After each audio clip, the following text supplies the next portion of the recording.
that as well. But prior to going to work at EPA, Dave ran the Environmental Protection Unit at the state of Wisconsin. He had also worked at the state of Wyoming in their Attorney General office, and has been a successful private practitioner, also an expert on the Endangered Species Act, and has advised many clients on things like wind sighting, and he's just got a remarkable legal career. And then Anna is equally talented. They're both graduates of the University of Vermont. I'll tell you who graduated first. Not first in his class, I mean first in time. But Anna was the principal deputy administrator, assistant administrator in the Office of Water as well. She likewise worked and ran the Department of the Environmental Protection Unit at the Wisconsin Department of Justice after Dave left, and then later joined David Babin. But prior to that, she's a friend of agriculture. She worked for the trade association, advising them and helping them with their government affairs in Wisconsin, the Dairy Association. If you haven't heard, dairy's big in Wisconsin. And they're now both partners at Troutman Pepper, who is, and William Droves is here, and Troutman's been a long time associate member and friend of SSEP. So a little bit of context. So Dave and Anna literally wrote the Waters of the United States rule under the Trump administration, and the 401 rule, along with lead and copper, PFAS response, and numerous rulemakings that are too long to list, DLG, things that you all have heard. But we're going to talk about a couple of things today. We're going to talk about Waters of the United States. Wouldn't be a good water panel without a discussion with water of the United States. We're going to talk a little bit about 401 and what that means for states. This new phenomenon of Maui versus Hawaii wildlife that should scare states, and the idea that groundwater may be regulated under the Clean Water Act. But before we start that, why don't we just a couple quick questions. Dave, what are the things that you're seeing that are different, that may be something they haven't heard of, like Waters in the United States? Well, hey, thanks, Ken. Thanks for the introduction. And if you guys have noticed, Ken has been up on the stage a lot, right? Your service to this organization, to this conference, your service to the state, and your service at EPA were remarkable. Just because you care. And if you guys were there at dinner last night, it was clear that Ken cares. And so I just want to start with all of us giving Ken some amazing appreciation. So.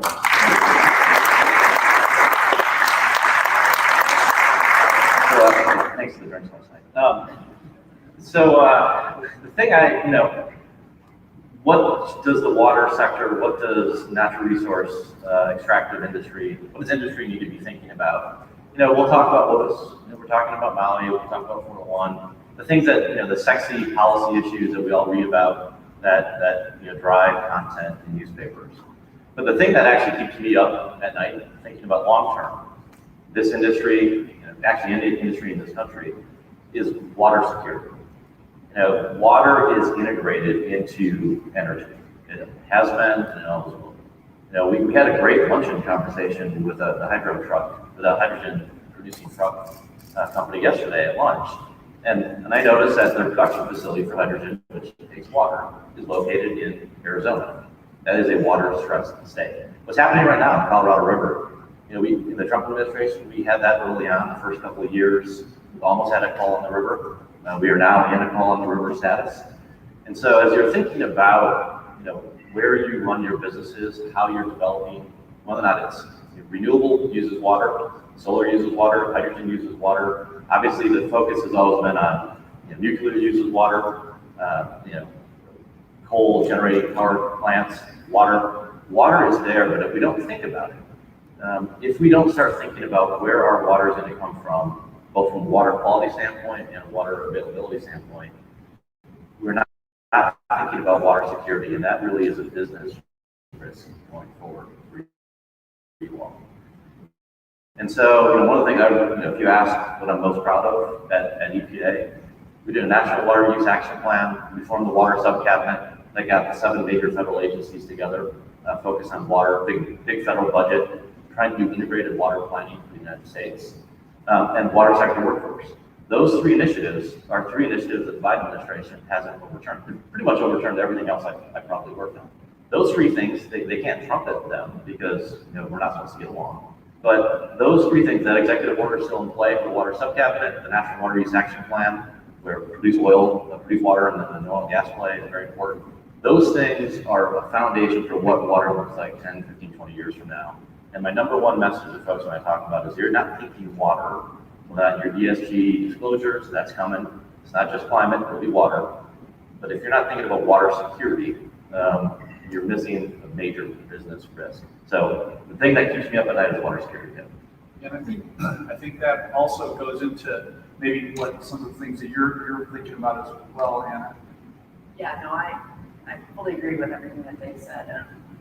The other thing that keeps me up at night is not knowing what all the agencies are doing behind closed doors.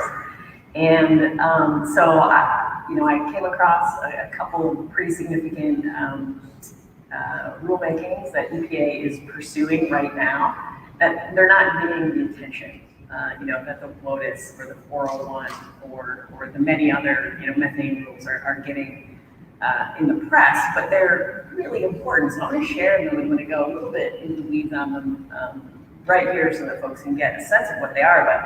But there are 2 rulemakings that EPA is pursuing right now that could really change the way that the Water Act is administered in certain parts of the country where there are tribal interests. And so just for context, both of these rulemakings are in the water quality standards space. And if you don't know what that is, water quality standards are established by states and tribes with TAS, with treatment as a state status. They're used, these standards are used to evaluate water quality, impaired waters, are identified for watershed planning tools that are based on those water quality standards. Effluent limitations from discharge permits are based on water quality standards, and so are certifications under 401. So water quality standards world really kind of permeates every aspect of the Clean Water Act you can think of. And so these 2 rulemakings that EPA is undertaking right now, one would really change the way states establish their water quality standards. And the other would establish sort of these baseline water quality standards on all tribal lands. Together, they might have a really significant effect, like I said, on Clean Water Act's administration across the country. I'm going to go a little bit deeper on both of those rulemakings and then see if you guys have any comments or questions about it. But the first rulemaking would require states to protect tribal reserve rights as the states developing statewide water quality standards. So where there are tribal reserve rights, the state's standards have to be protected. What does that mean? Well, it depends on what the reserve rights are. It could mean water quality has to sustain a certain amount or type of fish for fishing rights. It could mean that a statewide human health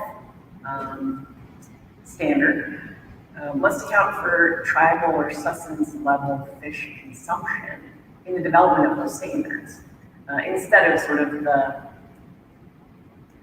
general population's consumption of fish for these statewide standards. And at the end of the day, it gives EPA a role to approve or disapprove how the state has decided to protect those rights. So that's a significant new area where EPA is going to have a lot to say. I think EPA went down this path a few years ago on a state-by-state basis, evaluate whether tribal waters are impaired. EPA will develop TMDLs or watershed planning tools for those impaired waters on tribal lands.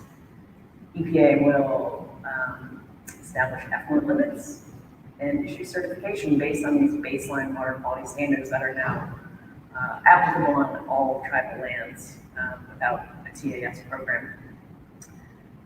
That's pretty significant as well. I think the EPA has been frustrated over the many years that more tribes haven't picked up their TAS programs, that more tribes aren't doing their own administration. And instead of pouring resources into those tribal programs, it's going to just become a federal program that EPA runs. And so those two rules fly totally under the radar. EPA's already completed tribal consultation on them. They wrapped up consultation 2 weeks ago. But I haven't seen a single press release, I haven't seen a single article, I haven't seen anybody, wondering how this is going to affect state programs, how this is going to affect discharge permits upstream of tribal waters, and how states' ability to run their programs might be affected or might be just changed by these regulations. So I want to put this out for all of you guys because it was new to me, and I try to pay close attention to stuff like this, and it kind of took my breath away. And so when we're talking to folks who are running businesses and running state programs where there are tribal interests, this is going to be a big deal and two very important rulemakings.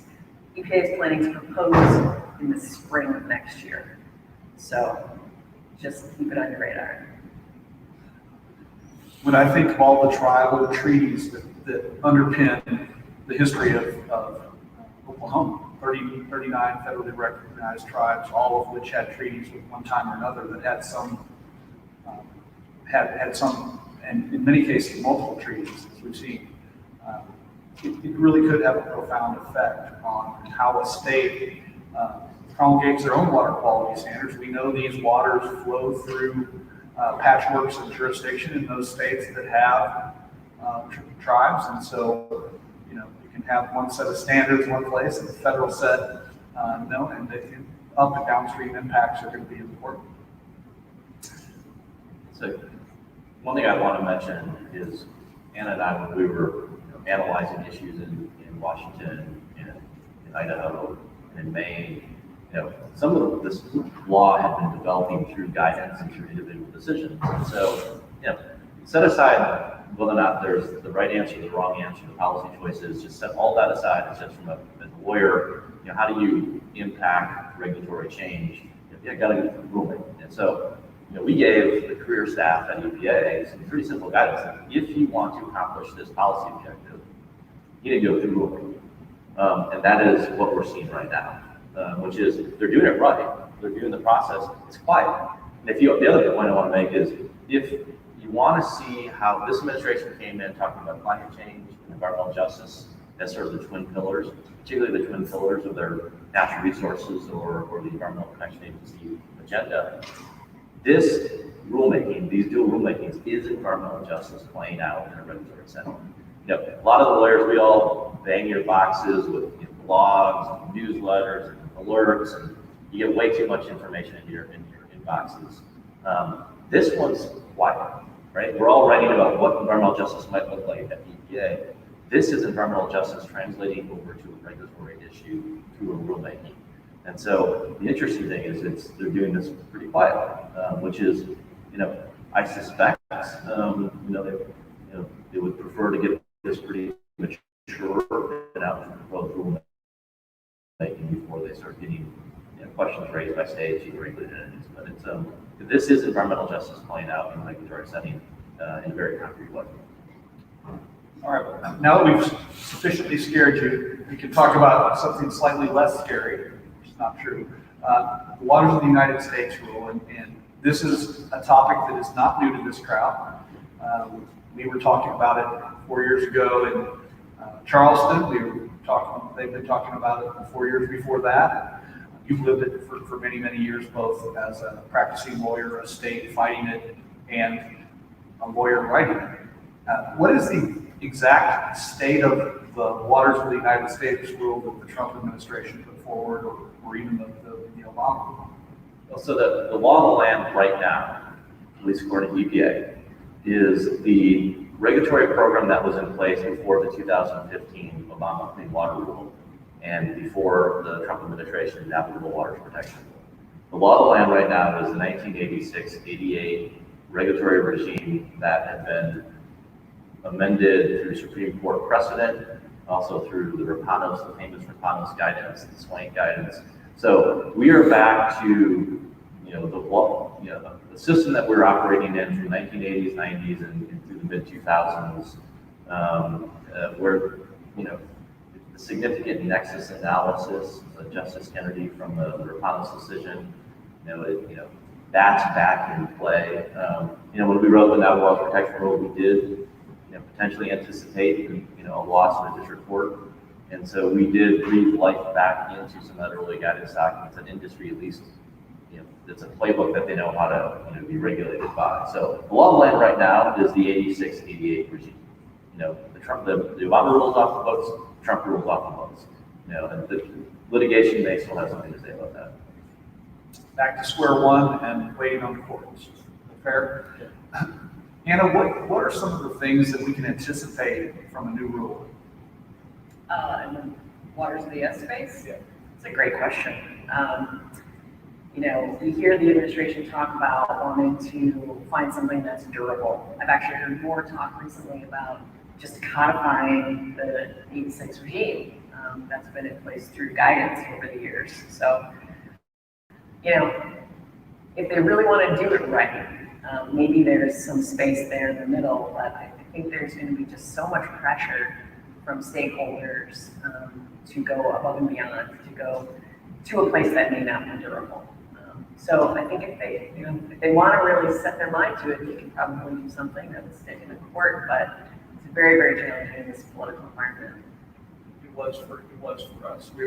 You were criticized for not going far enough. Yeah, both directions. Yeah. Right. So I was aiming at the property rights group really not being happy with what I proposed or what we wrote. The NGO community really not being happy with what we wrote, and the regulated community being mildly disappointed. Right. I was aiming for mild disappointment as a measure of success. That is a really weird space to operate in, but obviously I'm biased, but we really did try to find a middle ground. The Navigable Waters Protection Rule, it regulated all intermittent waters. The regulated industry, a lot of folks in this room probably aren't really happy with that, right?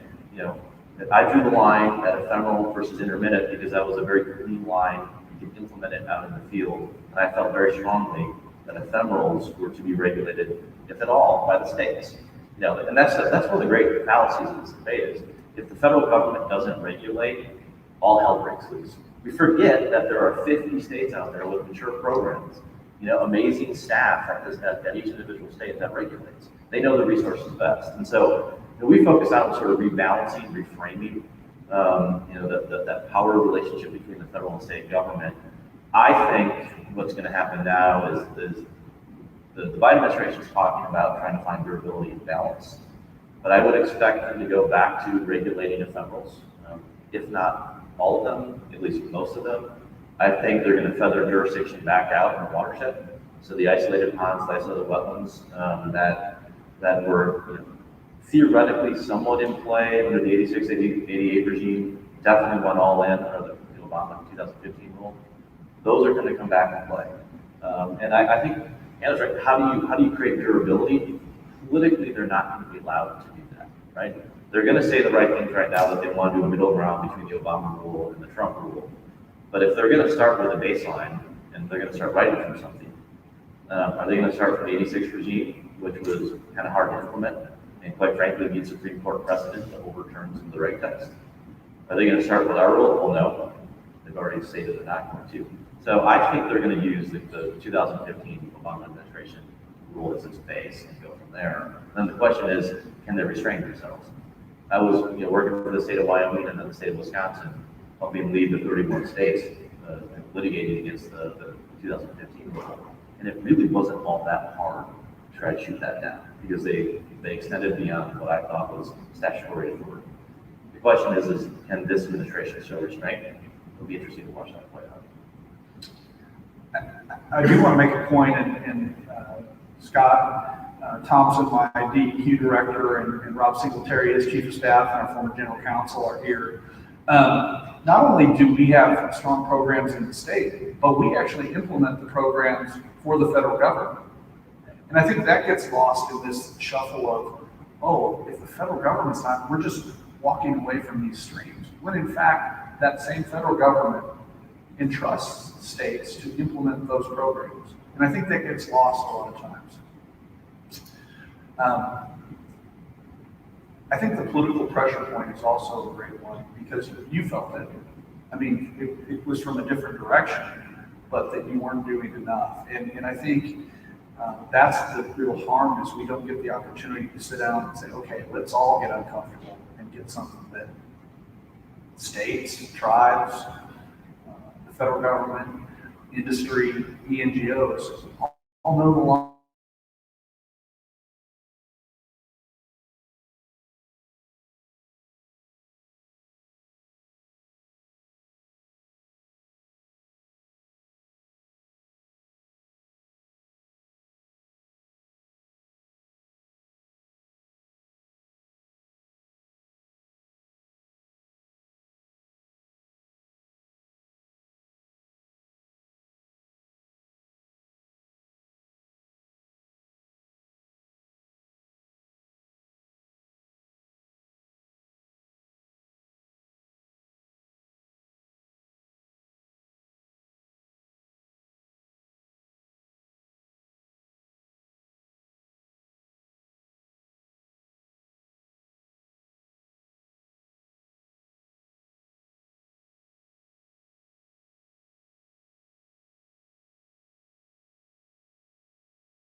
A lot of political pressure, and I think there's going to be a strong drive to sort of regulate, forget about federalism, cooperative federalism, not trust the states, and go back to regulating through subjectivity, which means when you're out walking the back 40 in agriculture or out in the oil patch, we might not regulate it until we go out and see it. And I will tell you that when the regulators out on the ground and they see wet ground, they're more likely than not going to follow regulations. I think we're going to see a return to subjectivity.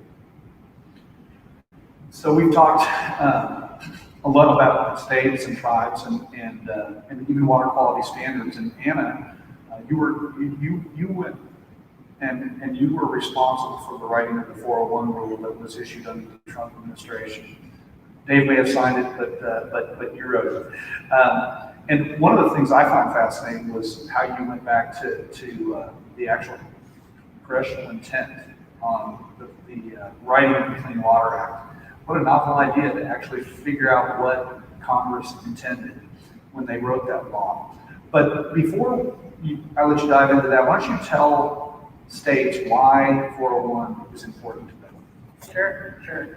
Well, 401, Section 401 of the Clean Water Act requires that states issue a certification for any project that may discharge into any navigable water if that project requires a federal permit. So any federal permit, it's an Army Corps permit, it's a FERC permit, there are countless others, ATF issues permits for, wineries and spirits distilleries that discharge trigger federal permitting, and states are responsible for certifying that those federal permits satisfy state water quality standards. And in energy-oriented states, you see a lot of energy projects, pipelines, infrastructure. You'll talk about this all week, I'm sure.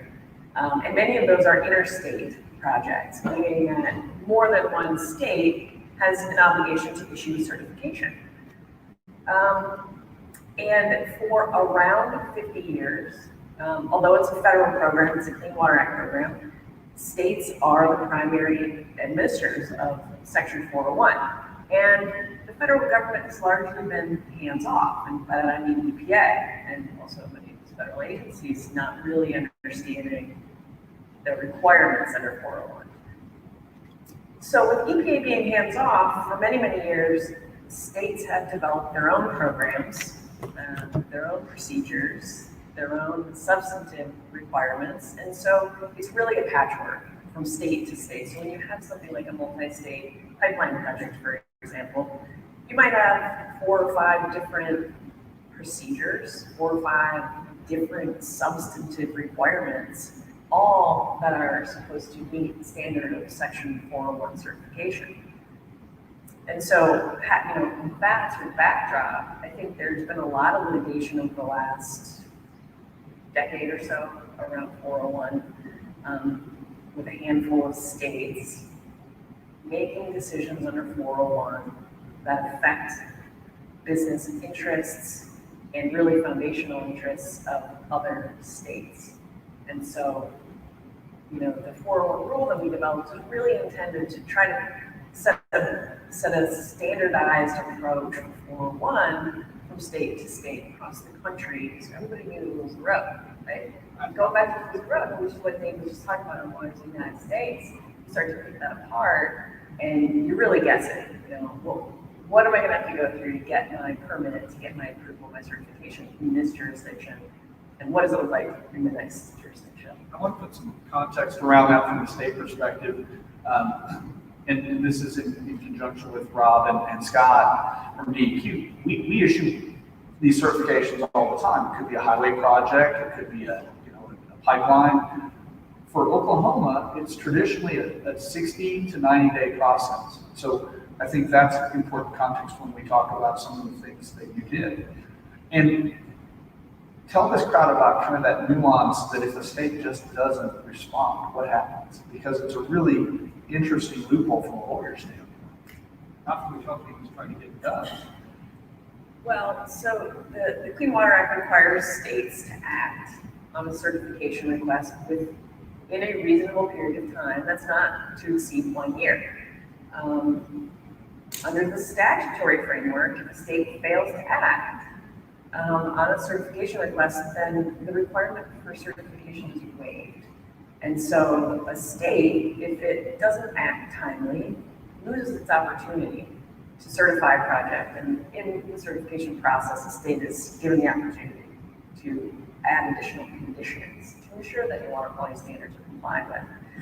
And so, Ken, you're talking about 60 to 90 days as the state of Oklahoma's standard operating. Some states take the full year, some states take certain actions to maneuver and get more than a year through either a coordinated scheme with the applicant to sort of delay that ultimate certification decision. And then again, some states just either purposefully or inadvertently waive that certification and miss that opportunity altogether. And Dave, what are some of the consequences, the reason the 401 rule was important to write? Well, there were a couple of fairly significant policy drivers that actually got mentioned, both of them, in the governor's panel yesterday. And when I was sworn in and I was called over to the White House and said, hey, we've got this terminal out on the West Coast, we've got the pipelines in New York, and we're understanding that states are able to hold up these really critical infrastructure projects. And having worked in Wyoming at the time that there was a war on coal, and I saw the tax base, or the natural resource extractive tax base, directly implement whether or not they build schools or not, including my kid's school. It was supposed to be reconstructed, and then it immediately was taken off. It was about Wyoming getting, at a high level, about Wyoming getting its coal overseas, right? Or getting some additional natural gas resources inside New York. But those were the major infrastructure, but they were really illustrative of the overall underlying issue in 401, which was the lack of certainty, right? So the lack of certainty in the process. Not really understanding the rules of the game, and then raises some fairly significant big ticket questions about, what is the power of the state to be able to override based on water quality? Certainly, the Clean Water Act, that's what it is, the Clean Water Act. But can the state override some of these permitting decisions based on things that weren't really related to the Clean Water Act? what authority did Congress give EPA in the states under the statute? It was water quality based. But in some of those denials, the Washington case, the New York case, it was really more related to, climate change, whether or not it was technically the war goal. And so what we, this is interesting, we were accused, one of the reasons why I was hired for my job is I worked for 2 states, believed strongly in state power, and was, really was focused on rebalancing that relationship between the federal and state government. In the 401 space, I was rebalancing away from the states a bit, and I were really focused on what was the framework that Congress intended, what's the way this is supposed to work. And so, I'm not wildly popular in the states when we basically said, hey, you know what, there's some limitations in what you can do in your certification process. So, but the drivers really were about those big ticket infrastructure and who gets to say, like if you're not going to allow a project to go forward, who's the decision maker in that? And that was really the driver. Governor Gordon and Governor Stitt both testified at EPW on the hearing and with Washington State there. It was really interesting, but the viewpoint from Oklahoma is we have products that we believe we can get out in interstate commerce. In our case, it was natural gas to the East Coast, to places like Maine, New Hampshire that would love to have clean natural gas. For Wyoming, it was coal to get to the terminal in Washington and go to Asia. And again, you heard that the actual benefits of burning Wyoming coal versus international coal actually improved the airshed.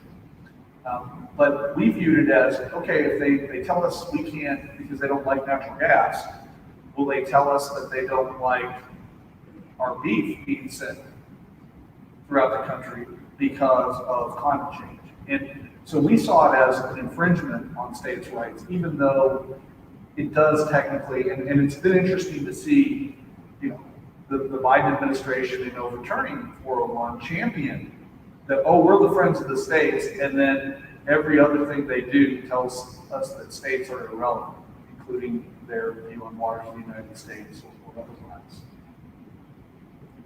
Yeah, I think that 401 is sort of this sleeping bear that we've talked about for a long time.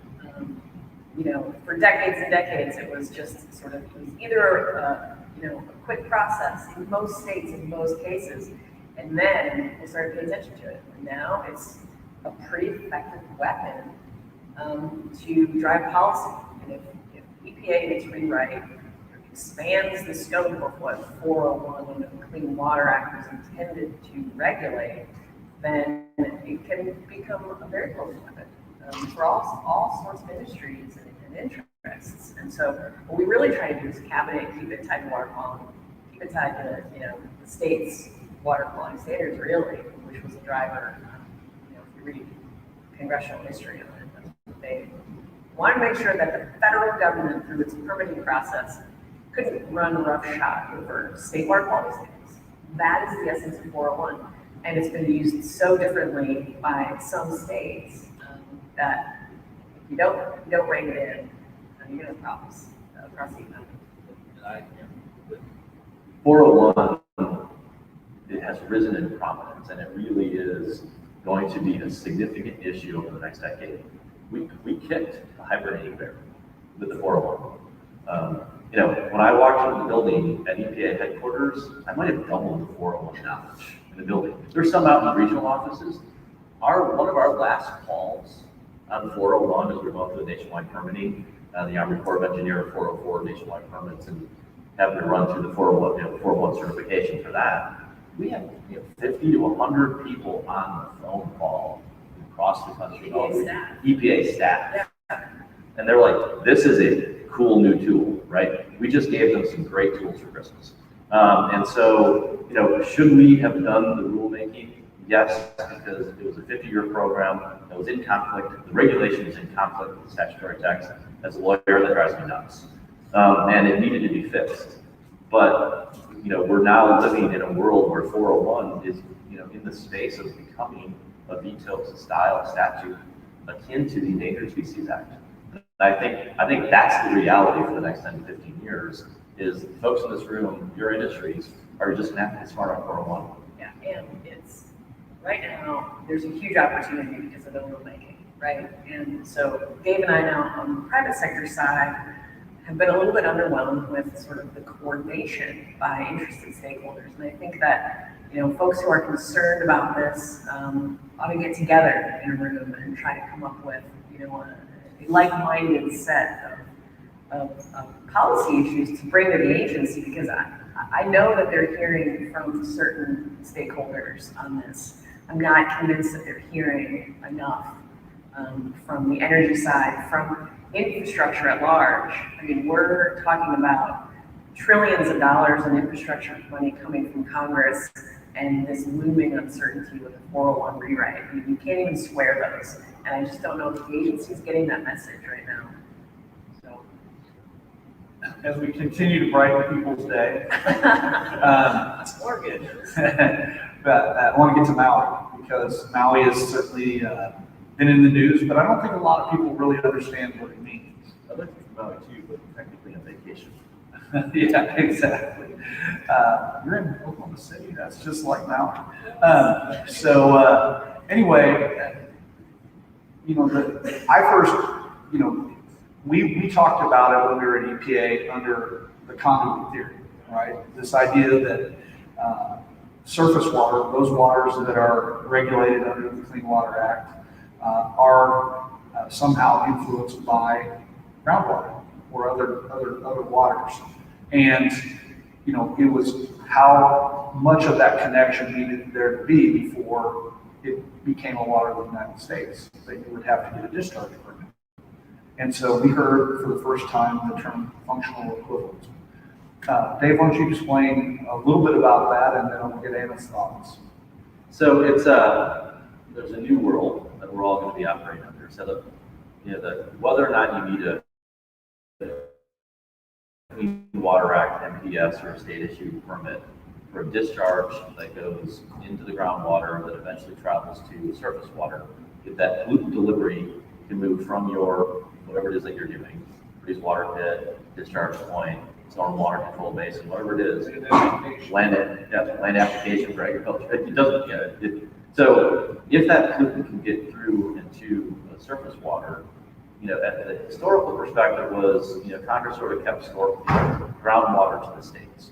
It is a state right. States control their groundwater resources. It's always been a little bit of a question, but the Supreme Court last year, even though it was a conservative court, the Supreme Court ruled in the county of Maui that you can require federal Clean Water Act permits for discharges to groundwater that eventually travel to surface waters if they're the functional equivalents of a surface water discharge. What does that mean? Who knows? Thank you. It means as much as the significant nexus. So we've got a lot of really solid direction from the Supreme Court in the Clean Water Act. This is why the folks in the robes probably shouldn't legislate from the bench. So they gave us a 7-factor test. That the functionally equivalent means effectively, you take a look at whether or not the time, distance, the type of pollutant, the pollutant concentration, the subsurface strata, the hydrogeology, if there are hydrogeologists in the room, that's a factor. Whether or not there's dilution that happens. You take a look at all of those, and if it's sort of like what would happen at a surface water discharge, a pipe going into a river, then maybe you need a permit. But it is wildly unsatisfying as a lawyer to try and implement this. And so we tried to put what I thought at the end of our last administration, Anna signed this on the way out the door, wrote it, added 2 courts that EPA could add factors. And one thing that we all do in this room is you take a look at system design. You put a septic tank in the ground at your cottage, right? You run your septic sewage into that septic tank. It's designed to treat and then run the leftover water, wastewater, the groundwater, do some additional treatment into the soil column. This thing is designed to be kind of not going straight to surface water, but going into the groundwater and treating. What EPA just said, when they overturned the guidance that Anna wrote, was you can't take system design into account. it's contrary to clean water. And they explain why. They didn't tell us what the law is. They just said it's contrary to the Clean Water Act, can't take system design into account. So that basically, we were basically trying to say, if you design a system to be able to kind of take advantage of the hydrogeology to treat the water, that is no longer relevant whether or not you need a permit. That is opening up Pandora's box to permitting. Yeah. I mean, you know, all of the factors that the Supreme Court actually outlined, you know, it's a non-exclusive list of 7 factors. The court was very clear. There may be other factors. And the reality is, from a permitting perspective, you really do look at the facility design and operation first, and because it does affect every one of those other factors that the court raised. And so we started to try to just put it into a practical context for permit writers at the state level and in EPA, and for the regulated community to understand how these factors work within this long-standing program. And EPA said you can't. And they said this factor is inconsistent with the Supreme Court's decision, which there's also no basis for that conclusion. So the frustrating part about Maui right now is that what little guidance we were able to pull together to try to put it into context for this permitting program is now gone. And what is left is a total vacuum where more folks in roads are going to be opining on very technical, very complex issues. And nobody knows what the rules of the road are. So, you know, strike 4 on the rules of the road. There's just no way to find regulatory certainty in this space right now. And again, going back to that state perspective, the states have almost, and tribes have almost always exclusively regulated their own and administered their own water rights to groundwater. Is Maui a threat to that right of the states? I would say that there's a real concern that there is a threat to the state's authority in that regard. The EPA's rescission of the Maui guidance also contained a very clear statement that the state's groundwater protection program does not determine whether an NPDES permit is also required for a discharge through groundwater. And I think that that's probably accurate under the Supreme Court's decision, but it also really leaves no room for states to make the case and say, look, you know, this is a robust groundwater protection program that also protects the downstream or down gradient surface water discharge. I think it makes it much more difficult for states to rely on long-standing groundwater protection programs, even those that are incorporated and sometimes go hand in hand with NPDES state programs. It's just sort of a different dynamic to try to find your way through to get EPA to agree with the state's position on one of these things. Yeah, I agree. I think it's, you know, is it a risk to the water rights folks? You know, you get to decide, you know, who gets to use the water in what volume and what amount, right? And EP will say, on states' rights over their groundwater. We're just talking about the quality of it. But, you know, the EPA folks, you know, really haven't worked in or, you know, understand the state intersection there. They just look at it, you know, fairly in sort of black and white terms. It's, you know, this isn't about, you know, how much water you can use. This isn't about, you know, whether or not you get to regulate the quality of your groundwater. It's just, this is just your groundwater's flow through from what we get to regulate. And, you know, that's just not the way the world works. That's not the way science works. And that's certainly not the way the complicated relationship between federal and state water quality, water quantity law interacts. And so I think, you know, if I was a state secretary, you know, you know, up until a couple of weeks ago, what I would have done is try to get some clearer guidance in my permitting program on how a state delegated program sees when you need permits under your delegated program. And I would have, you know, tried to put some very clear boundaries on, you know, in functional equivalent analysis, system design, groundwater protection standards. What EPA just did a couple of weeks ago in a 1.5-page memo without public comment without going through the interagency review process, without talking to the state, is they basically now put, you know, you just say, Ken, you want to do that here, you'd almost have to lead with your chin and put system design in and put in your groundwater protection programs. And you're basically daring EPA to sue at that stage. And I think it may be what it's going to take for a state to sort of lead and try to put some legal boundaries on what EPA just did a couple weeks ago. Democracy dies in the darkness. That just happened in this space a couple weeks ago. And your guidance, if you put out the public comment? We did, yeah. Anthony, why don't you walk through the process? That was so much fun in the last It couple was. months. It was one of the last things that we were able to get done, and we put a draft guidance out for public comment. 30 days, I think. Received hundreds, if not a couple thousand comments. I personally read every single one of them. And then we developed a response to comment document. I mean, it was a true notice and comment process.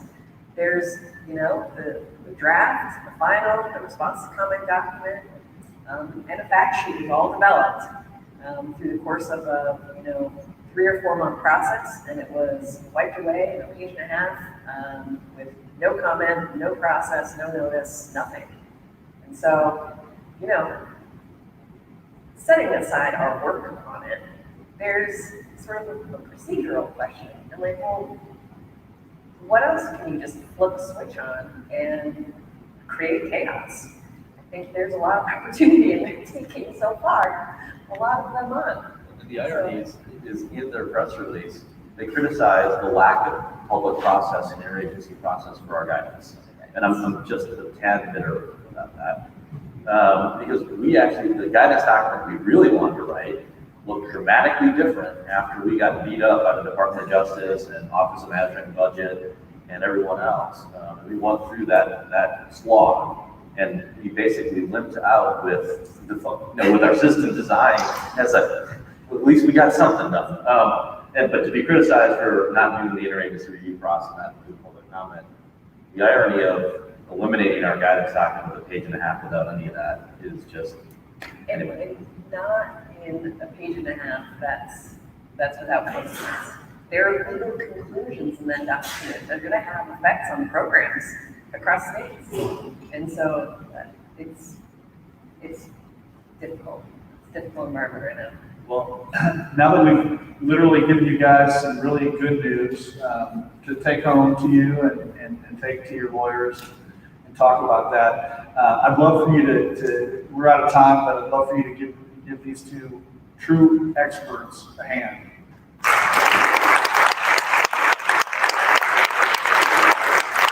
And I think we are on a networking break. Yeah. We are.